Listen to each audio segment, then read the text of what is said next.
The screaming had stopped hours ago. 10-year-old Kira pressed herself deeper into the rubble of what had once been her family's shelter, her pale green skin almost luminescent against the charred debris. Her red hair, usually vibrant as flame, was matted with dust and something darker. Every breath sent sharp pain through her ribs, and her left arm hung at an unnatural angle. Above her, the sky burned orange with the glow of distant explosions. The war between the human coalition and the Zelhari resistance had reached her colony world of Thessia Prime, turning her peaceful farming community into a battlefield overnight. She'd watched them die. Her parents, her younger brother Tam, her grandmother who used to braid flowers into her red curls. The human soldiers had come at dawn, their weapons cutting through the morning mist like deadly lightning. But it wasn't the humans who killed her family. It was the crossfire, the chaos, the simple, brutal mathematics of war. Now she was alone. Footsteps crunched through the debris nearby. Kira held her breath, ignoring the spike of pain in her chest. Through a gap in the twisted metal above her, she glimpsed movement. The distinctive angular helmet of a human soldier, his plasma rifle sweeping the area. They're looking for survivors, to finish off, she thought, remembering the stories the adults used to whisper when they thought the children weren't listening. The footsteps stopped directly above her hiding spot. "Command, this is Mitchell. Sector 7 is clear of hostiles."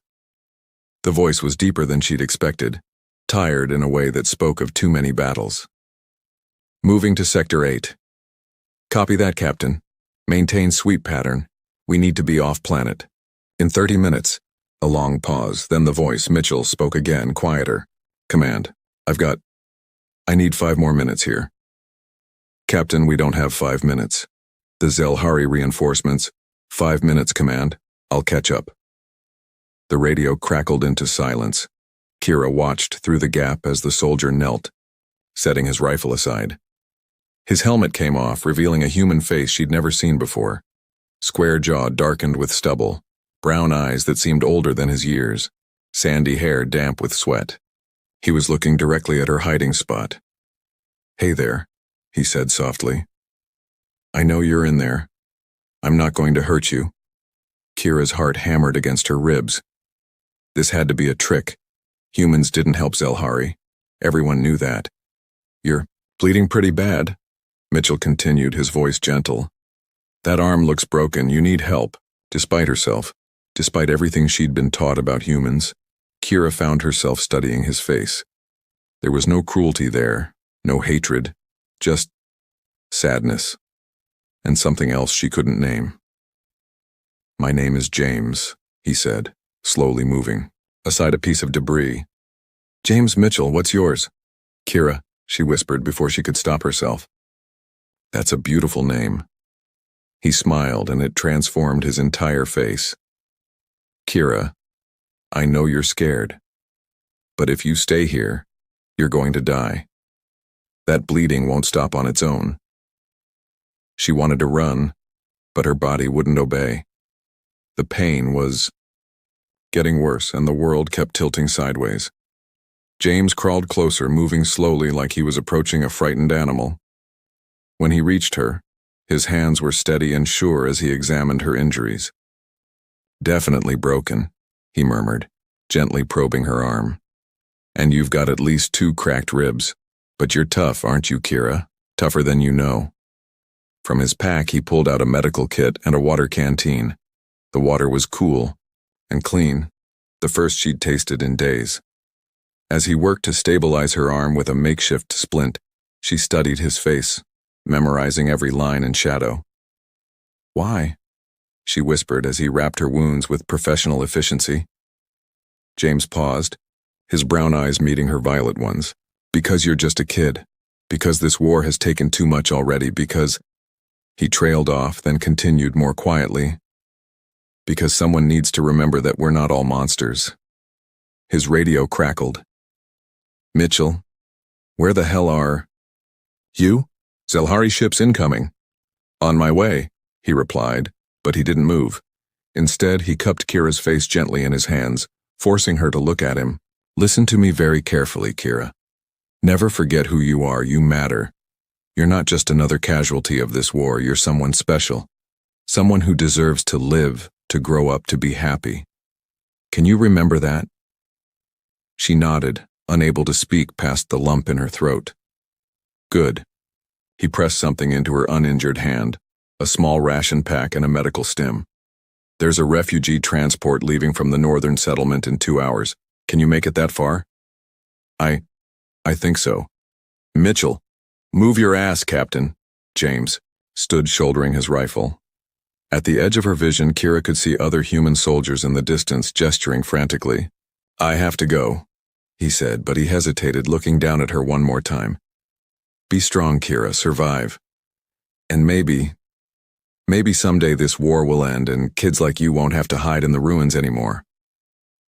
Then he was gone, running toward his unit, leaving her alone with his words echoing in her mind and his kindness burning in her memory like a beacon.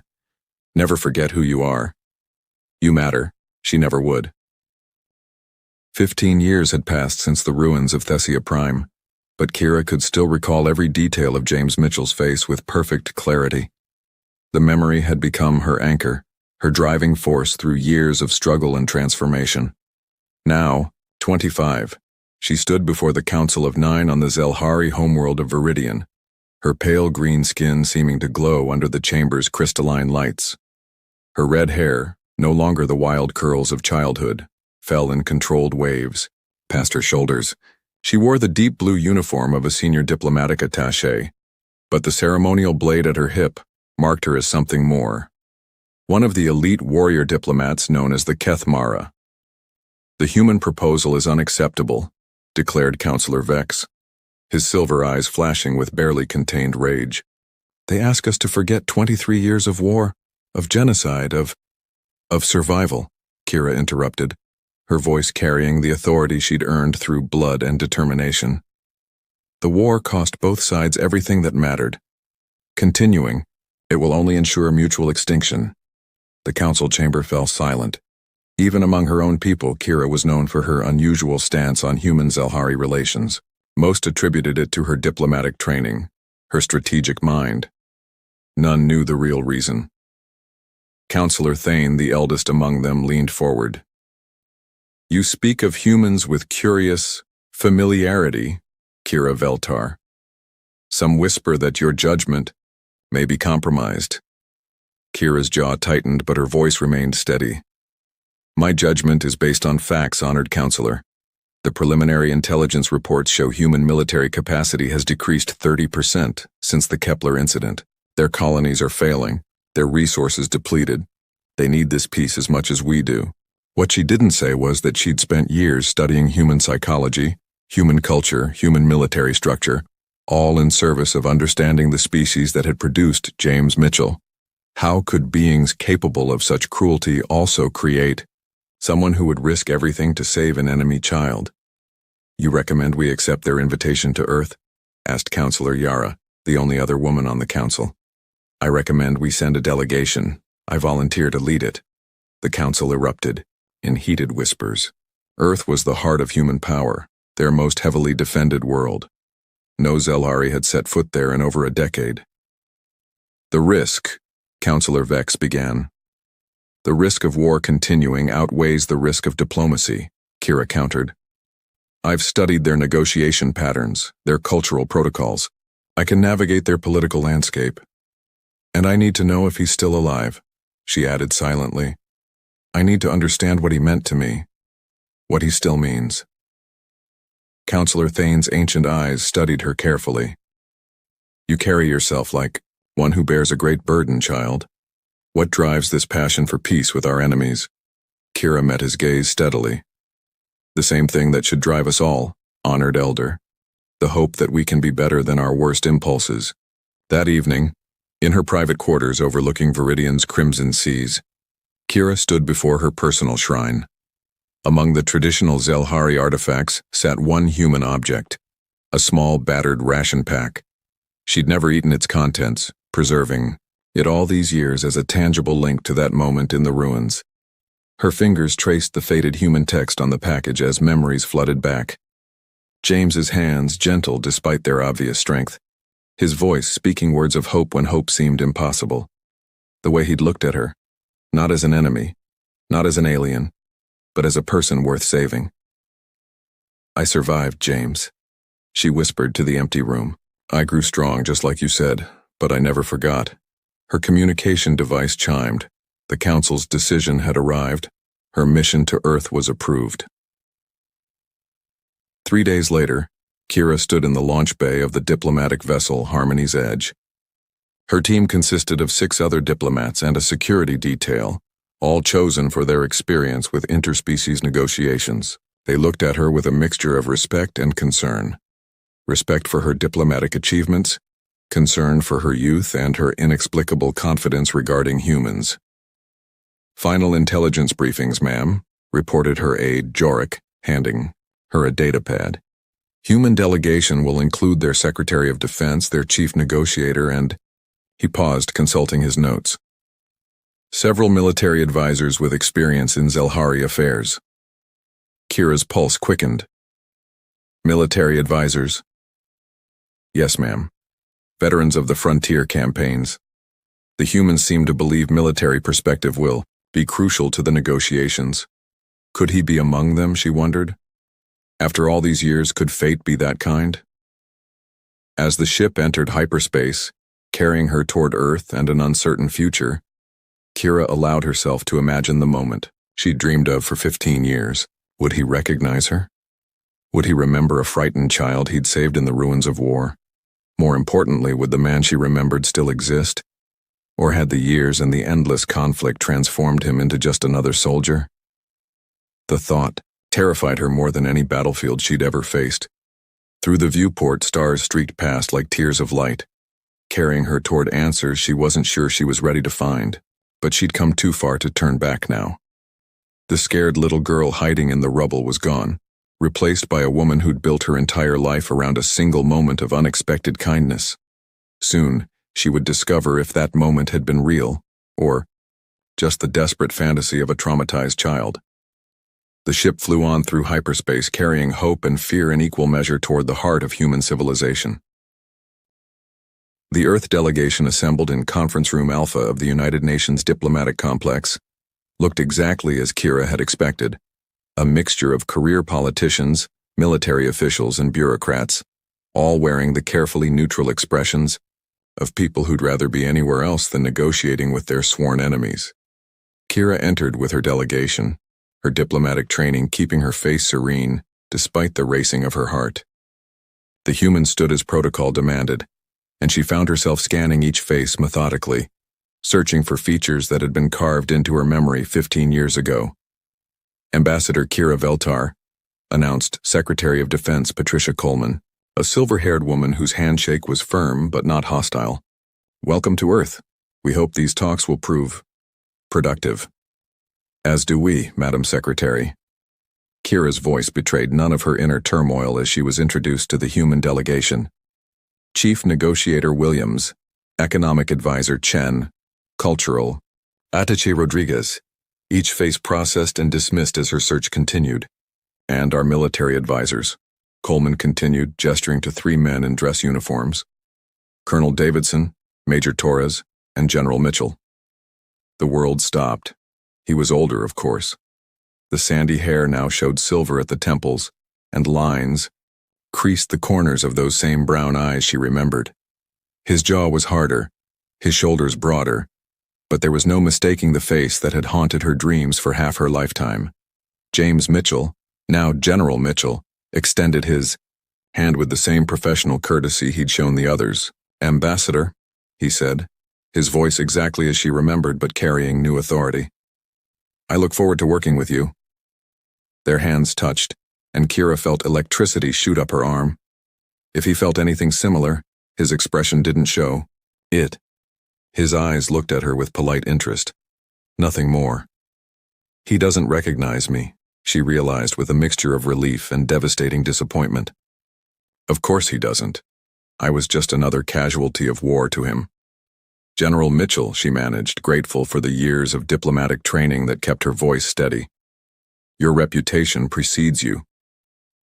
Something flickered in his eyes. Curiosity, perhaps.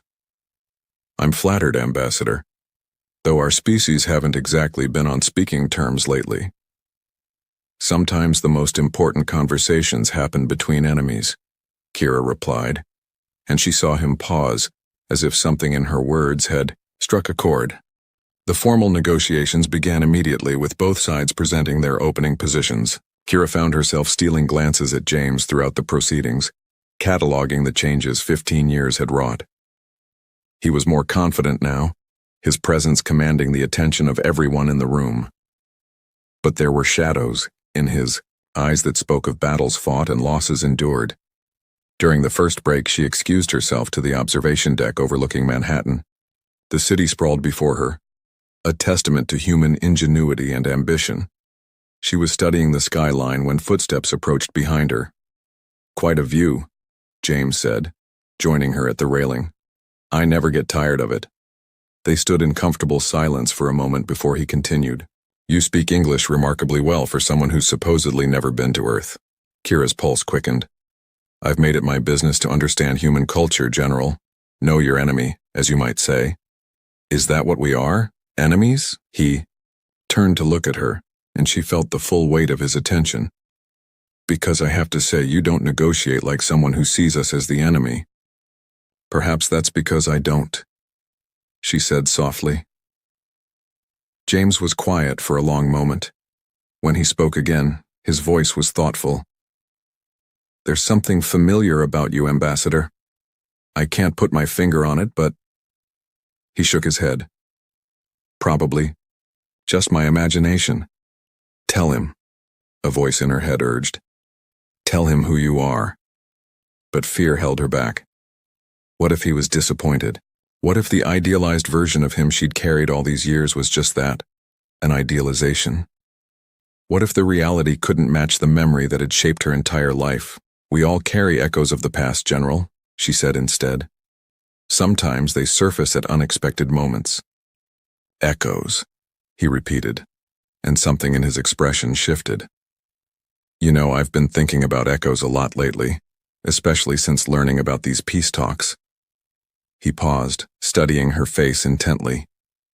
"There was a moment, years ago, during the war, a moment that stayed with me ever since." Kira's breath caught. "What kind of moment?" "The kind that makes you question everything you thought you knew about right and wrong." His voice dropped to almost a whisper. "The kind that haunts you with what-ifs and might-have-beens." Before Kira could respond, her aide, Jorik, appeared at the observation deck entrance. "Ambassador, they're ready to resume." The spell was broken. James straightened, the professional mask sliding back into place. "Of course. After you, Ambassador." As they walked back toward the conference room, Kira felt the weight of unspoken words between them. He was so close to remembering, so close to making the connection. But something held him back. The same fear that kept her from revealing the truth. The afternoon session was productive but tense, with both sides making careful concessions while protecting their core interests. Kira found herself watching James more than she should, noting how he deferred to the civilian leadership, while clearly being the most experienced military mind in the room. As the day concluded, Secretary Coleman announced that evening's agenda. "We've arranged a reception at the Metropolitan Club. Informal atmosphere, chance for both delegations to get to know each other better." More time with him, Kira thought, her heart racing. More chances to find the courage to tell him the truth. But as she prepared to leave, James approached her one more time. "Ambassador, I hope you don't mind a personal question," he said, his voice carefully neutral. "But that scar on your left arm, it looks like an old break that didn't set quite right." Kira froze. Her sleeve had ridden up during the negotiations, revealing the faint mark left by her childhood injury. The injury he had treated with such gentle care all those years. "Ego, an old wound," she said quietly. "From the war?" James's eyes darkened. The war was hardest on the children. Both sides lost too many innocents. He paused, and when he looked at her again, there was something different in his expression, recognition beginning to dawn. "May I ask, where were you when you were injured?" "Thessia Prime," she whispered, The blood drained from his face. The Metropolitan Club's reception hall buzzed with polite conversation, but James Mitchell heard none of it.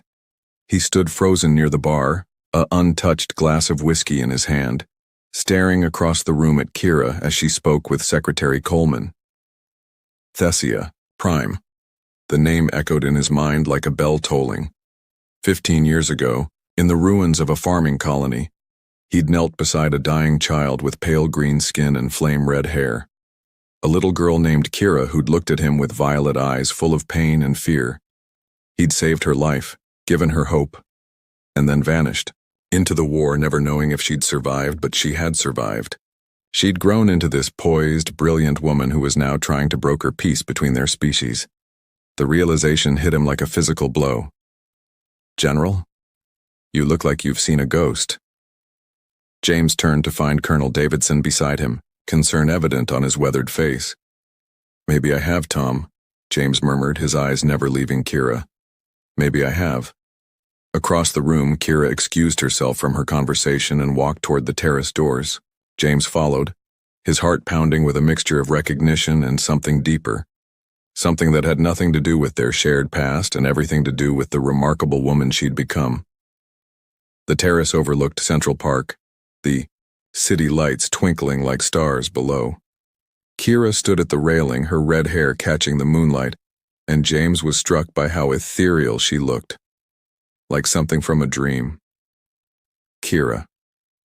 Her name fell from his lips like a prayer. She turned, and he saw tears glistening in her violet eyes. "You remember? How could I forget?" He moved closer, his voice rough with emotion. "You were just a child, broken, bleeding, hidden in the rubble. I thought..." He swallowed hard. "I thought you might die." "I nearly did," she said softly.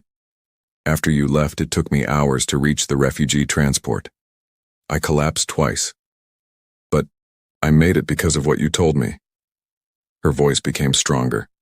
"Never forget who you are. You matter." James closed his eyes, remembering. "I can't believe you're here. That you're..." He gestured helplessly. "Look at you. You're incredible." A tear slipped down her cheek. "I built my entire life around that moment, James. When I was dying in those ruins, you gave me hope. You showed me that there was good in the universe, even in the middle of war. Everything I've accomplished, everything I've become, it started with your kindness." The space between them seemed to crackle with electricity. James reached out, his fingers gently wiping away her tear. Her skin was warm, soft, and he marveled at how right it felt to touch her. "You saved yourself, Kira. I couldn't leave you there. Any decent person would have done the same." "No," she said firmly, her hand covering his where it rested, against her cheek. "You risked everything for someone you didn't know, someone you were supposed to consider an enemy. That wasn't just decency, that was courage. That was love." The word hung between them, heavy with meaning. James felt something shift inside his chest, a wall he'd built around his heart beginning to crumble. "Kira," he whispered, and then he was kissing her. It started gentle, tentative, as if he were still afraid she might disappear. But when she responded, her arms sliding around his neck, the kiss deepened with 15 years of longing and unspoken dreams. She tasted like starlight and possibility, and James felt himself falling into something that terrified and exhilarated him in equal measure. When they finally broke apart, both were breathing hard. "This is insane," James said, his forehead resting against hers. "You're an ambassador, I'm a general. Our species are negotiating peace and we're..." "We're what?" Kira asked, her voice barely above a whisper. "We're falling in love," he admitted, the words seeming to surprise him as much as her. Kira's smile was radiant. "I fell in love with you 15 years ago, James. I just didn't understand it then. I thought it was gratitude, hero worship. But every choice I made, every path I took led me back to you." They stood there in the moonlight, holding each other as if they could stop time itself. but reality intruded in the form of voices from inside the reception hall. "We should go back," James said reluctantly. "People will notice we're both missing." "I know," but neither of them moved. "My hotel," Kira said suddenly. "Room 1247. After the reception ends." James's pulse quickened. "Kira, are you sure? If anyone finds out—" "I've waited 15 years to be with you," she said, her violet eyes blazing with determination. "I'm not waiting anymore." The rest of the reception passed in a blur of diplomatic small talk and stolen glances. James found himself watching Kira work the room, her grace and intelligence evident in every interaction.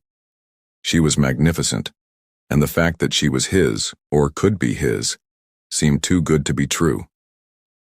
At midnight, after the last diplomat had departed, James stood outside room 1247, his hand raised to knock. Every rational part of his mind screamed that this was a mistake, that he was jeopardizing not just his career but the entire peace process. But when the door opened and he saw Kira standing there, her hair loose around her shoulders and her eyes bright with love and desire, rationality fled. "I wasn't sure you'd come," she said. "I almost didn't," he admitted. "This is complicated, Kira, more complicated than either of us wants to admit." She stepped aside, letting him enter. "I know. But James, I've spent 15 years wondering what might have been. I can't spend the rest of my life wondering what might be." The hotel room was elegant but impersonal, transformed into something intimate by her presence. City lights streamed through the windows, painting everything in silver and shadow. "Tell me about your life," James said, settling beside her on the couch. "Tell me about the woman you became." So she did. She told him about the refugee camps, about fighting for education and recognition, about rising through the diplomatic corps, about becoming one of the youngest warrior diplomats in Zelhari history, about the loneliness of carrying a secret love for someone who might not even remember her name. In return, he shared his own journey, the guilt that had driven him to become a better soldier, a better man, the way her memory had haunted him through countless battles, making him question the cost of war, the sleepless nights when he wondered if he'd done enough, if she'd survived, if she'd found happiness. "I used to dream about you," Kira confessed, her head resting on his shoulder. "About finding you again, about thanking you properly." "And now?" James asked, his fingers threading through her hair. "Now I dream about a future where we don't have to hide what we feel." He tilted her chin up, meeting her eyes. "That's a dangerous dream, Kira. If our people knew." "Then we'll have to be careful," she said, and kissed him again. This time there was no hesitation, no holding back. 15 years of longing poured into that kiss, and when they finally broke apart, both knew there was no going back. "I love you," James whispered against her lips. "I think I've loved you since that moment in the ruins, even though I didn't understand it then." "I love you too," she replied, "and I'm not giving up on us. Not now, not ever." As they held each other in the darkness, the city sleeping around them, both knew that their greatest challenge lay ahead. The peace talks would continue, their duties would pull them in different directions, and the weight of their species' expectations would threaten to crush what they'd found. But for now, in this moment, they were simply James and Kira, two souls who had found their way back to each other across the vast darkness of war and time. The future was uncertain, but their love was real. And sometimes, that was enough to build a world upon. 3 weeks into the peace negotiations, the talks had reached a critical impasse. Both delegations sat around the polished conference table, the weight of their species' futures pressing down on every word spoken. "The demilitarized zone proposal is unacceptable," declared Councillor Vex via holographic transmission from Viridian. "The humans demand too much territory." Secretary Coleman's jaw tightened. "Those sectors are strategic necessities. We've already compromised on the trade routes." Kira watched the familiar dance of diplomacy while her heart ached. Across the table, James maintained his professional demeanor, but she could see the tension in his shoulders, the way his fingers drummed silently against his knee. a nervous habit she'd come to know intimately during their secret meetings. 3 weeks. They'd stolen moments together. Midnight conversations in his apartment overlooking the Hudson River. Dawn walks through Central Park when the city was still sleeping. Passionate encounters that left them both breathless and desperate for more time. But time was running out. "Perhaps we should recess for the day," suggested Chief Negotiator Williams. "Tempers are running high." "Agreed," Kira said, though her mind was elsewhere. That morning she'd received an encrypted message from Zelhari intelligence. They knew. Somehow someone had discovered her relationship with James, and threats were being made. Subtle but unmistakable. Cease your inappropriate liaison with the human general, or face consequences that will extend far beyond your personal reputation. As the delegations filed out, James caught her eye and nodded toward the observation deck, their usual signal. But this time Kira shook her head almost imperceptibly. They couldn't risk being seen together, not now. Later that evening, James found her in the hotel bar, nursing a glass of Zelhari wine and staring out at the Manhattan skyline. "You've been avoiding me," he said, sliding into the seat across from her. "James, we need to talk." Her voice was steady, but he could see the pain in her violet eyes. "That sounds ominous." He signaled the bartender for a whiskey. "What's wrong?" Kira glanced around the mostly empty bar, then leaned forward. "They know. My people know about us." James went very still. "How much do they know?" "Enough." She pulled out her secure tablet, showing him the message.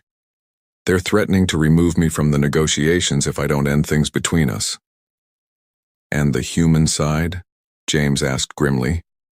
"Clean so far, but how long before someone notices the pattern? The way we look at each other, the timing of our absences?" Kira's voice broke slightly. "We've been living in a fantasy, James. This was always going to catch up with us." James downed his whiskey in one gulp. "So what are you saying?" "I'm saying we have a choice to make." Tears glistened in her eyes. "We can end this now, go back to being what we're supposed to be, diplomat and general, representatives of our species. The talks might succeed. Peace might be possible.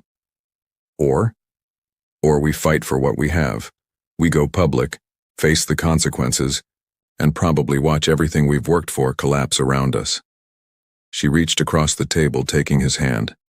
"James, these negotiations are the best chance our species have had for peace in 23 years. If we're the reason they fail, the blood of both our peoples would be on our hands," he finished quietly. They sat in silence, the weight of impossible choices crushing down on them. Around them, the bar hummed with quiet conversation. Oblivious humans and the handful of Zelhari, tourists living their simple lives unaware that the fate of two civilizations might hang on the decision of two lovers. "There's a third option," James said finally. Kira looked up, hope flickering in her eyes. "We wait. We put this on hold until the negotiations are finished. Then, once peace is signed and secured, we figure out how to be together in a world where our species aren't enemies anymore." "And if peace fails? If the talks collapse for other reasons?" James's smile was heartbreaking. "Then at least we'll know we didn't sacrifice the future of billions for our own happiness." Kira closed her eyes, a single tear sliding down her cheek. "You're asking me to choose between love and duty. I'm asking us both to choose the greater good over personal desire, at least for now." He squeezed her hand. "Kira, I love you more than I've ever loved anything in my life. But I also know that you would never forgive yourself if these talks failed because of us. Neither would I." She was quiet for a long moment, then nodded slowly. "You're right. Of course you're right." She looked up at him, her expression fierce, despite her tears. "But I want you to know something, James Mitchell. This isn't goodbye. This is just postponed. I'm counting on it," he said softly. The next morning brought renewed urgency to the negotiations. Both sides seemed to sense that time was running out, that this might be their last real chance for peace. Kira threw herself into the work with desperate intensity. channeling her heartbreak into diplomatic brilliance. "What if we structured the demilitarized zone as a joint patrol area?" she suggested during the afternoon session. "Both species maintaining a presence, working together to ensure security?" James looked up sharply. "That's actually brilliant. It addresses both sides' security concerns while building cooperation." For the first time in days, Secretary Coleman smiled. "I think we might have something here." The breakthrough led to another, then another. Trade agreements were hammered out, cultural exchange programs proposed, frameworks for dispute resolution established. As the sun set over Manhattan, both delegations realized they were looking at the framework for actual lasting peace. "Ladies and gentlemen," said Chief Negotiator Williams, his voice thick with emotion, "I believe we have the foundation for a treaty." The room erupted in cautious celebration. Across the table, Kira met James's eyes and they shared a moment of pure triumph. They had done it. Despite everything, despite the cost to their own hearts, they had helped forge peace between their species. That night, as both delegations prepared for the formal signing ceremony, Kira stood alone on her hotel balcony, looking out at the city that had become the birthplace of hope for two worlds. A soft knock at her door made her heart race. She opened it to find James standing in the hallway looking uncertain. "I know we agreed," he said, "but I couldn't let tonight pass without... I needed to see you." She stepped aside, letting him in. They stood facing each other in the soft lamplight, the weight of everything unsaid hanging between them. "The treaty will be signed tomorrow," Kira said, "and then I'll return to Viridian. And I'll stay here, helping to implement the military cooperation protocols." James moved closer. "But Kira, this isn't the end. The treaty includes provisions for regular, diplomatic exchanges, ongoing negotiations. There will be reasons for us to work together. In public, in formal settings, with dozens of witnesses. It's a start." He cupped her face gently. "We'll find a way. Maybe not now, maybe not soon, but we'll find a way to be together. I promise you that." Kira leaned into his touch. "I'm going to hold you to that promise, General. I'm counting on it, Ambassador." They kissed then, soft and desperate and full of promise. It was goodbye, but not forever. It was the end of their secret stolen moments, but the beginning of something larger. A love that would have to grow in the spaces between duty and desire, in the hope of a future where two species could learn to trust each other enough to let their representatives follow their hearts. 6 months later, Ambassador Kira Veltar returned to Earth for the first quarterly review of the peace treaty. As she stepped off the transport at the spaceport, she saw a familiar figure waiting for her, General James Mitchell, older and more distinguished, but with the same warm brown eyes that had saved her life 15 years ago. "Ambassador," he said formally, extending his hand, "welcome back to Earth." "General," she replied, shaking his hand and feeling the same electric thrill she always did at his touch. "It's good to be back." Around them, the spaceport bustled with activity, humans and Zelhari working side by side, the future they had helped create taking shape before their eyes. It wasn't perfect and it wasn't easy, but it was real, and somewhere in that reality there was room for hope. Room for love to find a way. As they walked toward the diplomatic transport, James leaned close enough to whisper, "Dinner tonight? I know a place." Kira's smile was radiant. "I thought you'd never ask." The war was over. Peace was beginning. And love, patient and enduring, was finally ready to claim its place in the light.